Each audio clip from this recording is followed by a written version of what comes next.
Good morning student. Last लेक्चरला आपण कृषी मूलतत्वे या विषयाचे फर्स्ट चॅप्टरचं बघितलं होतं.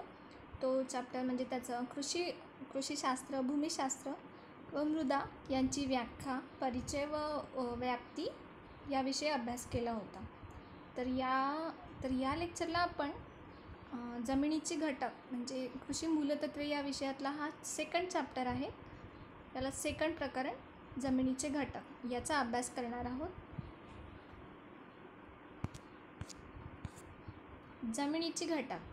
जमीन सुपीक असेल तर जमिनीची उत्पादन क्षमता चांगली असते. सुपीक जमिनीत पिके चांगली येतात. जमिनीतील घटकांवर जमिनीची उत्पादन क्षमता अवलंबून असते. जमिनीच्या प्रतीनुसार आणि हवामानानुसार घटकांचे प्रमाण बदलते. जमिनीचा जवळजवळ निम्मा भाग म्हणजेच 50% हा घनस्थितीत असतो. जमिनीचे घटक. तर पहिल्यांदा तर बघणार आहोत आपण जमिनीचे घटक. जमिनीचे घटक म्हणजे काय? ॲक्च्युली जमीन म्हणजे काय? जमीन म्हणजे पृथ्वीची वरची लेयर, म्हणजे आपली जी पृथ्वी आहे त्याच्या वरचा जो भाग आहे त्याला जमीन म्हणजे त्याला ऑप्शनलमध्ये माती पण म्हणू शकता. ती जमीन, त्या जमिनीमध्ये म्हणजे ती जमीन जर सुपीक असेल तरच त्यात पिके चांगली येतात, पीक चांगलं येतात. तुम्हाला मागेच म्हणजे लास्ट लेक्चरला सांगितलं होतं मी की जमिनीची सुपीकता टिकवायची असेल तर त्याचं मृदा परीक्षण करायचं असतं आणि त्यामध्येच म्हणजे जमिनीची सुपीकता चांगली तर पीक उत्पादनावर त्याचा परिणाम चांगला होतो हे पण म्हटलं होतं. तर मग जमिनीतील घटकांवर जमिनीची उत्पादन क्षमता अवलंबून असते. तसेच मग हा जो जमिनीचा भाग आहे तर याचा जवळजवळ 50% भाग हा घनस्थितीत आहे. घनस्थिती म्हणजे काय? तर सॉलिड स्टेट इंग्लिशमध्ये घनस्थितीला सॉलिड स्टेट म्हणतात. म्हणजे घनस्थितीत असतात ते. त्या घनस्थितीमध्ये आपल्या जमिनीचे म्हणजे त्यापैकी 45% भाग हा खनिज पदार्थांनी व्यापलेला असतो आणि राहिलेला 5% भाग हा सेंद्रिय पदार्थांचा असतो. म्हणजे त्या घनस्थितीमध्ये असलेल्या जमिनीचा 45% भाग हा खनिज पदार्थांनी आहेत आणि 5% भाग हा सेंद्रिय पदार्थांनी आहेत. मग खनिज पदार्थ म्हणजे काय? खनिज पदार्थाला इंग्लिशमध्ये मिनरल्स म्हणतात. काय? तर मिनरल्स. आणि 5% भाग हा सेंद्रिय पदार्थांचा. सेंद्रिय पदार्थ म्हणजेच ऑर्गॅनिक मॅटर. तर मग जमिनीमधील जी कणांमध्ये जी पोकळी राहते त्यामध्ये सर्वसाधारण 25% पाणी व 25% हवा असते.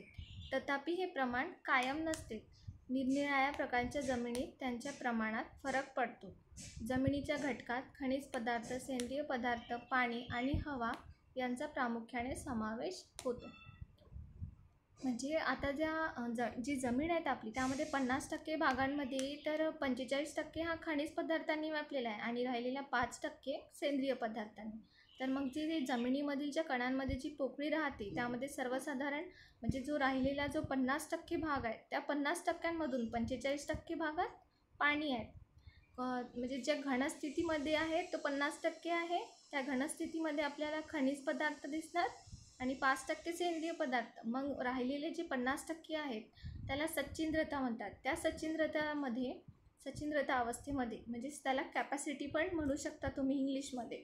त्यामध्ये 25% पाणी आहेत आणि 25% हवा आहेत आणि हे प्रमाण कायम नसते म्हणते. ऑब्वियसली कसं कायम असणार? म्हणजे प्रत्येक विभागामध्ये निरनिराळ्या प्रकारची माती आढळते. मी तुम्हाला म्हटलं होतं की आपल्या महाराष्ट्रामध्ये आपण म्हणजे मातीचे प्रकार पण बघणार आहोत. त्यामध्ये मातीच्या प्रकारामध्ये निरनिराळ्या प्रकारच्या जमिनी आढळतात आणि त्यामध्ये त्यांच्या प्रमाणावरच म्हणजे त्याच्या निरनिराळ्या प्रकारच्या जमिनी असतात त्यांचाच निरनिराळ्या प्रकारचा म्हणजे फरक जाणून येतो. पण हा बदल जो आहे तो कॉमन आहे. त्यामध्ये या जमिनीच्या घटकात म्हणजे जे खनिज पदार्थ, सेंद्रिय पदार्थ, पाणी आणि हवा यांचा प्रामुख्याने यामध्ये समावेश असतो. म्हणजे हा कॉमन आणि असा युजली फरक आहे. हा जनरली कुठे पण हे घटक म्हणजे मुख्य घटक आहेत जमिनीचे, हे कुठे पण आढळतात. त्यामुळे हे दिलेले आहेत. नाहीतर प्रत्येक ठिकाणी निरनिराळ्या जमिनी आहेत आणि त्यांच्यामध्ये यांचा जो बदल आणि फरक आहे तो प्रत्येक ठिकाणी वेगवेगळा दिसणार. ठीक आहे. मग आपण आता जमिनीचे घटक बघूयात. ही जमिनीची घटक म्हणजे ही एक डायग्राम म्हणजे यामध्ये ही जी सर्वात वरची लेयर आहे ही आपली पृथ्वी म्हणजे आपली जमीन आहे. म्हणजे पृथ्वीच्या आउटरमोस्ट लेअरलाच जमीन असे म्हणतात. सर्वात वरची लेअर म्हणजे आपली जमीन. त्याच्यामध्ये घनघटकामध्ये म्हणजे 50% हे घनघटकमध्ये येते आणि 50% सच्छिद्रतामध्ये येते. घनघटकला आपण सॉलिड स्टेट म्हणतो आणि सच्छिद्रतेला इंग्लिशमध्ये कॅपॅसिटी म्हणतात. तर घनघटकामध्ये खनिज पदार्थ आहेत 45%, 5% आहेत सेंद्रिय पदार्थ. इकडे सच्छिद्रतामध्ये आहेत 25% हवा आणि 25% पाणी. अशा या घटकांनी आपली जमीन बनलेली आहे. तर पहिल्यांदा आपण सर्वात आधी खनिज पदार्थ बघूया. खनिज पदार्थ: वाळू, ॲल्युमिनियम, लोह, क्लोरीन, नत्र, स्फुरद, पालाश, जिप्सम, मीठ, चुना इत्यादी खनिज द्रव्ये जमिनीमध्ये सापडतात. त्यांचे प्रमाण जमिनीनुसार वेगवेगळे असते. खनिज पदार्थांपैकी नत्र, स्फुरद आणि पालाश ही वनस्पतींना फारच उपयुक्त आणि आवश्यक आहेत. म्हणूनच त्यांना वनस्पतींचे मुख्य अन्नद्रव्य असे म्हणतात. जमिनीमध्ये 45% खनिज पदार्थ असतात. आता जर बघायला गेलं तर जमिनीमध्ये म्हणजे मी तुम्हाला म्हटलं ना जमिनीमध्ये 50% भाग हा घनस्थितीत आहे. त्यामध्ये हे प्रमाण सारखे नसते कुठे पण. म्हणजे तुम्ही बघाल तर प्रत्येक ठिकाणी वेगवेगळी जमीन आढळते. त्यामुळे हे जे प्रमाण आहे ते प्रत्येक ठिकाणी हेच असेल किंवा असंच असेल असं काही सारखं नाही. प्रत्येक ठिकाणी तुम्हाला वेगवेगळे मिळू शकते. पण हे कॉमन आहेत म्हणजे हे मुख्य घटक आहेत म्हणून त्यामध्ये हे नॉमिनेट केलेले आहे. तर त्यामध्ये सांगायला गेलं की सगळीकडे जे वेगवेगळ्या जमिनींचे प्रकार आहेत त्यामध्ये जमीन घटक म्हटले तर हे घन अवस्थेत आढळतात. मग त्यामध्ये जे 2 घटक आहेत आपले घन अवस्थेमधले खनिज पदार्थ आणि आपले सेंद्रिय पदार्थ यामध्ये.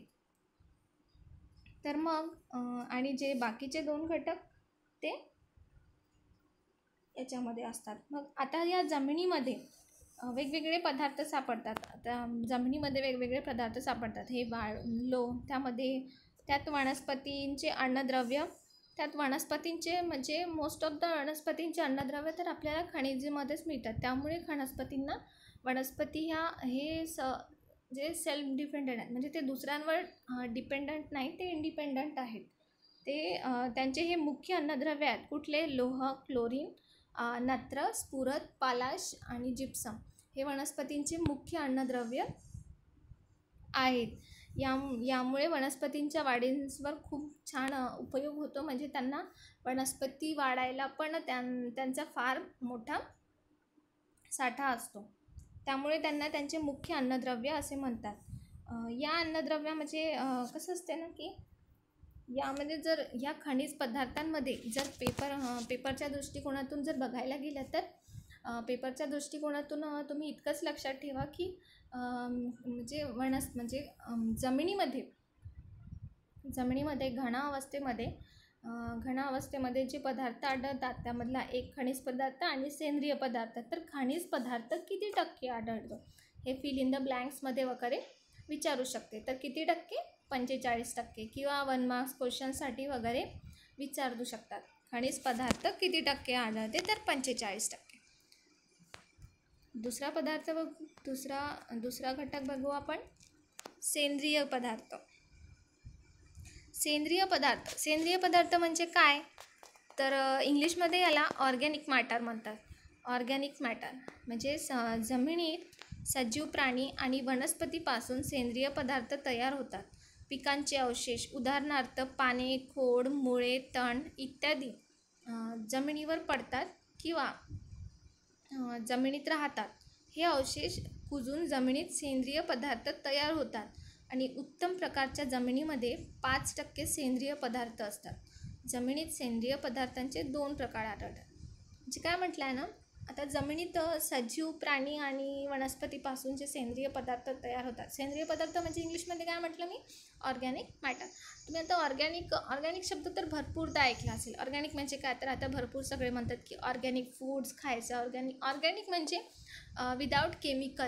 विदाऊट केमिकलनी यूज केलेले किंवा बनवलेले पदार्थ म्हणजेच ऑर्गॅनिक म्हणजेच सेंद्रिय. आता हे काय म्हटलं आहे जमिनीत यांनी की जमिनीत सजीव प्राणी आणि वनस्पतीपासून सेंद्रिय पदार्थ तयार होतात. ऑब्वियसली म्हणजे जमिनीत जे आपण आता पण हे बघा म्हणजे वनस्पतींपासून म्हणजेच पिकांचे वगैरे अवशेष असतात. म्हणजे जे पिकांचे वाळलेले पानं, खोड, मुळे हे सगळं जमिनीमध्येच कधी मुरून जातात. त्यामुळे त्यांच्यावर मग तो जमिनीवर पडतात आणि ते जमिनीतच राहतात. मग त्यामुळे ते कुजून जातात. त्यांचे ते पदार्थ सेंद्रिय पदार्थांमध्ये कन्वर्ट होतात.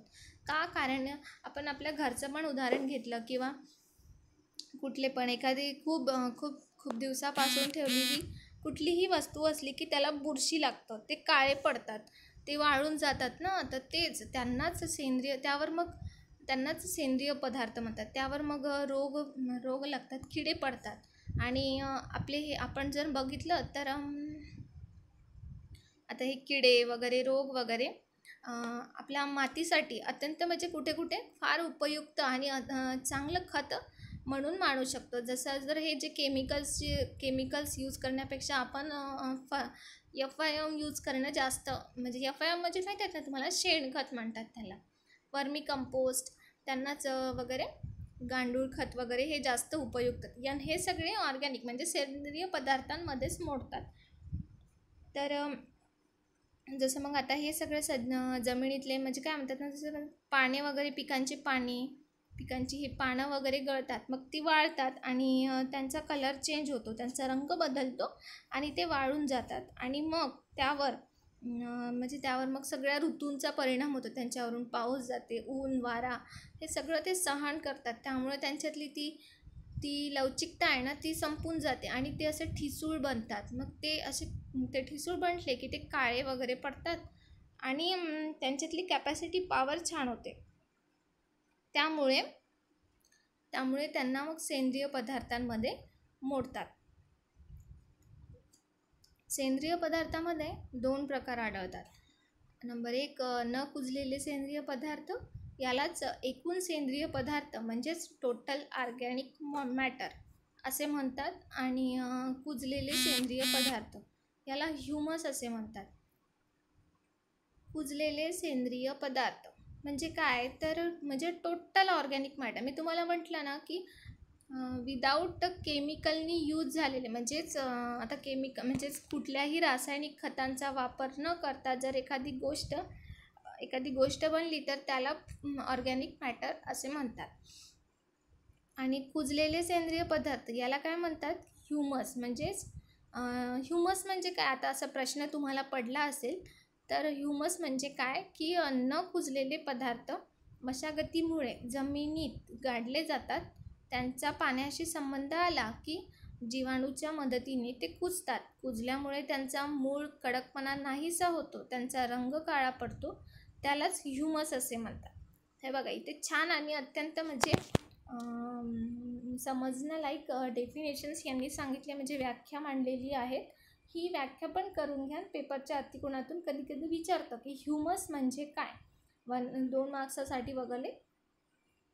तर तेच ह्युमस म्हणजे काय? तर न कुजलेले पदार्थ मशागतीमुळे जमिनीत गाडले जातात. म्हणजे जे कुजलेले नसतात बट ते आपण मशागतीमुळे आपण जमिनीत गाडतो त्यांचा मग पाण्याशी संबंध आला की जीवाणूच्या मदतीने ते कुजतात. म्हणजे कसं आहेत ना, मी तुम्हाला म्हटलं बघा, जे पदार्थ असतात ते जमिनीमध्ये असेच गाडून असतात. जसेच मग ते झाडांची वगैरे पानं. आता बघा उदाहरणार्थ बघितलं गेलं तर जेव्हा ऊसाची जेव्हा काढणी होते त्याच्यानंतर त्याचा तो पालापाचोळा असतो, त्याचं काय असतं ना की मग तो ऊस जो असतो त्याचा जो पालापाचोळा तो कोरडा पडतो. त्यांचे पानं पिवळे पडतात. मग ते तसेच जमिनीमध्ये कधी गाडून जातात, मग ते कुजतात आणि मग त्यावरून त्यांचा मग पाण्याचा म्हणजे नैसर्गिकरित्या जो पाऊस पडतो त्याच्याशी संबंध येतो. हवा ऊन, वारा यांचा सगळ्यांशी त्याचा संबंध येतो. मग त्यामुळे त्यावर तिथे जीवाणू तयार होतात. म्हणजेच आपले तेच छोटे छोटे कीटक तयार होतात त्याला. आणि ते कुजल्यामुळे त्यांचा जो मूळ, त्यांच्यातली जी लवचिकता असते, म्हणजे तो कडकपणा असतो तो नाहीसा होतो. मग त्यांच्यावर त्यांचा तो काळा रंग पडतो आणि त्यालाच ह्युमस असे म्हणतात. म्हणजे एका अर्थी बघितलं तर कुजलेले पदार्थ म्हणजे त्यांना आता कुजलेल्या पदार्थांवर म्हणजे कुजलेले पदार्थ त्यांना म्हणजे सगळं सहन करून, म्हणजे आपलं सगळ्या ऋतूंचा म्हणजे मारा सहन करून ते कुजतात. त्यावर रोग होतो, त्यावर किडे पडतात आणि त्यांच्यातला रंग काळा पडतो. त्यालाच ह्युमस असे म्हणतात. ह्युमस हे कणदार आणि सज्जिंद्र स्वरूपात आढळतात म्हणते. काय म्हणतात की ह्युमस हे कणदार आणि सज्जिंद्र स्वरूपात आढळतात. त्यामध्ये पाणी, कार्बन डायऑक्साईड आणि पिकांचे अन्नघटक असतात. बघा, इतक्या दिवसानंतर म्हणजे कुठलाही पदार्थ इतके दिवस कुजल्यावर त्यामध्ये तुम्हाला म्हटलं ना, नैसर्गिकरित्या जो पाऊस, हवा, पाणी, ऊन ह्या सगळ्यांचा मारा तो सहन करतो. त्याच्यामध्ये पाणी पण असते, कार्बन डायऑक्साईड पण असतात आणि पिकांचे अन्न घटक पण असतात. म्हणजे मी म्हटलं आहे की पिकांचे म्हणजे वनस्पतींचे मुख्य अन्नद्रव्य हे आपल्या जमिनीमध्येच असते.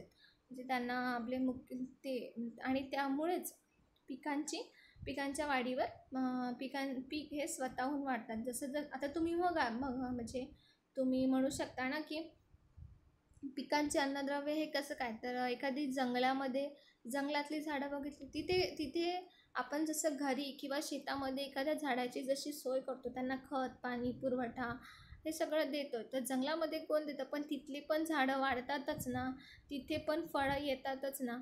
तर तेच म्हणजे कुठेतरी त्या वनस्पतींची अन्नद्रव्य जमिनीमध्ये असतात. कुठे कमी असतात तर कुठे जास्त प्रमाणात असतात. आता ते आपल्या जमिनीवर डिपेंड करते. म्हणजे की कुठल्या भागामध्ये निरनिराळ्या जमिनीत कुजण्यासाठी वेगवेगळा कालावधी लागतो. म्हणजे जमिनीचे प्रकार वेगवेगळे आहेत, त्यामुळे ते जमिनीवर डिपेंड करते की कुठली जमीन किती कॅपॅसिटीने किती कॅप्चर करू शकते त्यावर. मग किती काय म्हटलं, हलक्या व रेताड जमिनीत ही क्रिया लवकर होते. म्हणजे हलक्या व रेताड जमिनीत हे ना जमिनीचे प्रकार आहेत. कुठले? हलकी व रेताड जमिनीमध्ये ही क्रिया लवकर होते. कुठली? ह्युमसची. आणि ती भारी जमिनीत हळूहळू होते म्हणते. आणि जे भारी जमीन असते त्यामध्ये हळूहळू होतात. मग जमिनीतील सेंद्रिय पदार्थात कार्बन नत्राचे प्रमाण बऱ्याच अशी स्थिर असते. सर्वसाधारणपणे जमिनीत हे प्रमाण 10-12 ते 12.1 असे असते. उष्ण हवामानात कर्ब प्रमाण कमी राहत असल्याने हे कर्ब व नत्र गुणोत्तर कमी राहते म्हणते. जमिनीच्या खालील थरात हे गुणोत्तर कमी राहते. जमिनीचा जो खालचा थर आहे, जमिनीच्या पण लेयर्स असतात जसे आपल्या पृथ्वीचे, तसेच जमिनीच्या पण लेयर्स आहेत. त्यामध्ये सर्वात खालच्या थरामध्ये हे गुणोत्तर कमी राहते. तर वनस्पतीत हे प्रमाण 20 ते 90 अंश म्हणजे 90:1 असे असते. कडधान्य कमी व तृणधान्य हे प्रमाण जास्त असते. सूक्ष्म जीवजंतू प्राणी मात्रात हे प्रमाण 4 ते 9:1 असे असते. त्यामुळे पिकांचे अवशेष जमिनीत घालताना सेंद्रिय कर्बनत्राच्या मानाने जास्त दिला जातो. त्यांचा परिणाम जमिनीतील नत्रांच्या उपलब्धतेवर व कर्बनत्र प्रमाण स्थिर करण्याकडे होतो. सेंद्रिय पदार्थ जमिनीत घातल्यानंतर सुरुवातीचे 15-20 दिवसात कर्बपदार्थांचे विघटन होऊन प्राणवायू वायू निर्माण होतो. यावेळी जमिनीत नायट्रेटचे प्रमाण कमी होते. नत्राचा उपयोग सूक्ष्म जीवजंतू त्यांच्या वाढीसाठी करतात. यावेळी पिकांना नत्र कमी उपलब्ध होते व त्यानंतर कर्ब कमी झाल्याने कर्ब व नत्र प्रमाण स्थिरावते. कर्ब म्हणजे कार्बन डायऑक्साईड. आता कार्बन डायऑक्साईड म्हणजे कडधान्य कमी व तृणधान्य हे प्रमाण जास्त असते म्हणते यामध्ये. म्हणजे जे सूक्ष्म जीवजंतू वगैरे असतात त्यामुळे जे पिकांचे अवशेष जमिनीत घालताना जे सेंद्रिय म्हणजे ऑर्गॅनिक आपले कार्बन डायऑक्साईड, नायट्रोजन या मानाने जो दिला जातो ना, त्यांचा परिणाम जमिनीत नत्रांच्या जमिनीतील म्हणजे जमिनीचे जे नायट्रेट असते त्यावर त्यांच्या उपलब्धतेवर हे प्रमाण स्थिरावते. म्हणजे सेंद्रिय पदार्थ जमिनीत घातल्यानंतर आपण म्हणजे कुठलीही ऑर्गॅनिक मॅटर म्हणजे जर आपण जमिनीत देतोय, म्हणजे आता तुम्ही खत पाणी वगैरे देताय ना जमिनीत, तर ते अप्लाय केल्यावर म्हणजे त्याच्या 15-20 दिवसात त्यांचे विघटन होते, त्यांवर प्रक्रिया होते. आणि यावेळी जमिनीतील नायट्रेटचे प्रमाण म्हणजे हे सगळं देताना मध्ये जमिनीमधील जे नायट्रेटचे प्रमाण होते ना ते कमी होते. त्यामुळे नत्राचा उपयोग सूक्ष्म जीवजंतू आणि वाढीसाठी करतात म्हणते. मग आता तर त्यांचे प्रमाण स्थिरावते. सेंद्रिय पदार्थांचा जमिनीवर होणारा परिणाम. कुजलेले सेंद्रिय पदार्थ ह्युमस जास्त पाणी शोषून घेतात आणि धरून ठेवतात. स्वतःच्या वजनाच्या जवळजवळ 2.25 पट पाणी शोषण्याची क्षमता ह्युमसमध्ये आहे.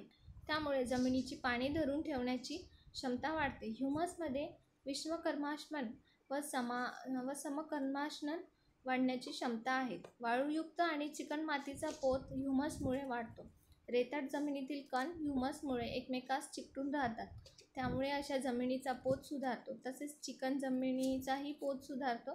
जमिनीत अंशांश वाढतो. जमिनीचा रंग काळसर होतो व त्यामुळे जमिनीची उष्णता ग्रहणशक्ती वाढते. जमिनीत अंशांश वाढतो. जमिनीचा रंग काळसर होतो व त्यामुळे जमिनीची उष्णता ग्रहणशक्ती वाढते. उपयुक्त जीवाणूंची वाढ होते. नत्र आणि इतर अन्नद्रव्य वनस्पतींना उपलब्ध होतात. सेंद्रिय पदार्थांमुळे वनस्पतींना पोषक द्रव्य विरहित स्थितीत उपलब्ध होतात. उदाहरणार्थ इथे काय म्हटलं की जमिनीचा जो पोत आहे म्हणजे जो बेस तो कशामुळे सुधारतो म्हणते की चिकन जमीन म्हणजे जमिनीचा जो अंशांश वाढतो, जमिनीचा रंग काळसर होतो, त्यामुळे जमिनीची उष्णता ग्रहणशक्ती वाढते आणि उपयुक्त जीवाणूंची वाढ होते. त्यामुळे मग जमिनीमधील जे नायट्रेट आहेत त्यांचे प्रमाण वाढते. जमिनीवर म्हणजे जमिनीमध्ये सेंद्रिय पदार्थांचा फार इफेक्टिव्ह होतो. त्यामुळे जमिनीची सुपीकता वाढते. उदाहरणार्थ जर बघितलं तर मग हवेतील नायट्रोजन हा वनस्पतींना उपलब्ध होतो. कोरड्या उष्ण प्रदेशातील जमिनीतील सेंद्रिय पदार्थ कमी प्रमाणात असतात. त्यासाठी शेणखत, हिरवळीचे खत किंवा कंपोस्ट खतांचा पुरवठा करून सेंद्रिय पदार्थांचा अभाव भरून काढता येतो. थंड आणि दमट प्रदेशातील जमिनीत सेंद्रिय पदार्थ अधिक असतात, परंतु अशा जमिनीत अधिक आम्लता असल्याने सेंद्रिय पदार्थांचे विघटन होण्यास वेळ लागतो. अतिशय आणि युजफुल म्हणजेच सेंद्रिय पदार्थ म्हणजेच ऑर्गॅनिक मॅटर खूप जास्त युजफुल आणि खूप जास्त बेनिफिशियल आहेत आपल्या जमिनीसाठी. अतिशय म्हणजे जमिनीची सुपीकता ही फक्त सेंद्रिय पदार्थांवरच अवलंबून असते असं छान. तर त्यावर होणारे परिणाम, त्यापासून होणारी पिकांची वाढ, यामध्ये आता आजच्या तासिकेला आपण 2 टॉपिक म्हणजे 2 घटक बघितले आहेत जमिनीचे.